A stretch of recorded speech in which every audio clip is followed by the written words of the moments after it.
Chicago's bike infrastructure is fairly good. They've got separated bike lanes in places, contraflow bike lanes in neighborhoods, and the cops don't really care if you run red lights. On top of that, there are a few things I've seen tested out around town that are one offs or two offs that, if expanded, would take biking to the next level. The first and most interesting is what is called the Green Wave. I ride down Wells Street all the time and never really noticed the signs that say Green Wave, signal set for 12 miles per hour. I did some research, and apparently this started in Copenhagen in the early 2000s. A green wave is basically the timing of traffic lights such that a car or a bike can go continuously through a long stretch without stopping. Copenhagen adjusted their car green wave to a green wave for cyclists. A few other cities around the world started doing this, and in Chicago it was implemented as a pilot on Wells Street in 2015 between Huron and Wacker. But once I saw the signs and did the research, I couldn't really recall if it felt like I'd gotten more green lights versus other parts of town.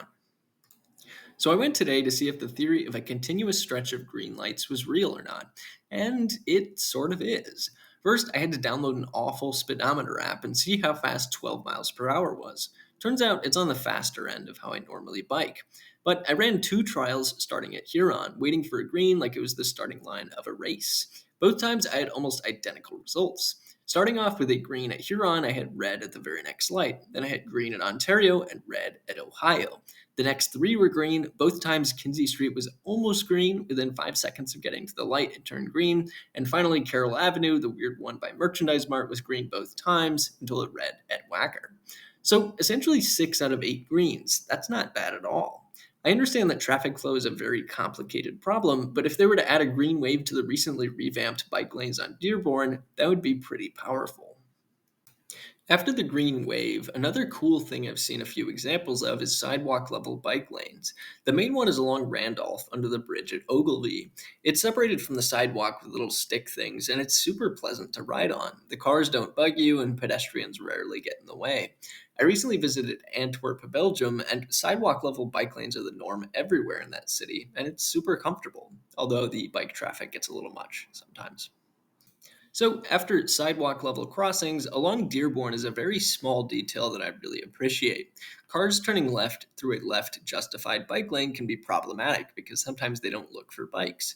But in this specific crossing through to a condo building, they put a little speed bump thing to remind drivers that they should pay attention. And finally, the last thing, which I think should be standard throughout Chicago, is providing on street bike parking. This is an example on Wells Street, and there are a few others elsewhere. But basically, you can fit probably 10 to 15 bikes in the spot for one car, which is a good deal. Putting one of these on most blocks in the city probably wouldn't hurt much.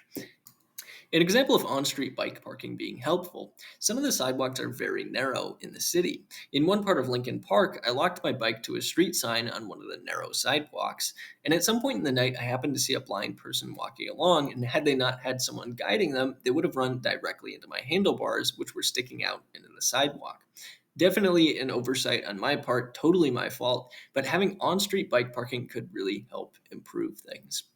So, those are my thoughts on pieces of bike infrastructure I'd like to see more of in Chicago.